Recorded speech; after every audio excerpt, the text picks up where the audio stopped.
اگر کسی کو یادداشت کا مسئلہ رہتا ہے تو وہ دار چینی کا قہوہ پی لے. اچھا، یہ یادداشت کے لیے بہت اچھی چیز ہے. ٹھیک. ابھی ہمارے ایک دوست تھے مولانا، انہوں نے مجھے ذکر کیا کہ میرے ہاں ایک بچہ پڑھنے آیا، اس کو سبق یاد نہیں ہو رہا تھا، بار بار بچہ یاد کرتا بھول جاتا، تو ہم نے اس کو دار چینی پہ لگایا.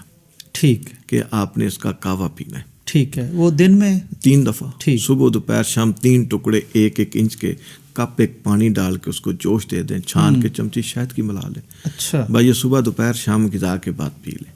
تو اب اس نے پیا تو ماشاءاللہ اگلے سال بچے نے حفظ بھی کر لیا. اچھا، اور بہترین اس کو یاد بھی منزل بھی یاد. واہ ماشاء اللہ. حالانکہ اس کی یادداشت کمزور تھی. ہاں تو اسی ہاں بالکل. اور تیز یادداشت والے بھی ایک سال میں کبھی نہیں کرتے. بالکل. تو ایسا کرنا چاہیے کہ ضرورت کے مطابق قہوے کو تجویز کیا جا سکتا ہے، اختیار کیا جا سکتا ہے. موسم سردی کا ہے تو دار چینی ہے، ساتھ لونگ شامل کر سکتے ہیں، ساتھ منقہ شامل کر سکتے ہیں. ان میں سے کسی ایک کا بھی لے سکتے ہیں. ٹھیک. انجیر کا بھی قہوہ لے سکتے ہیں.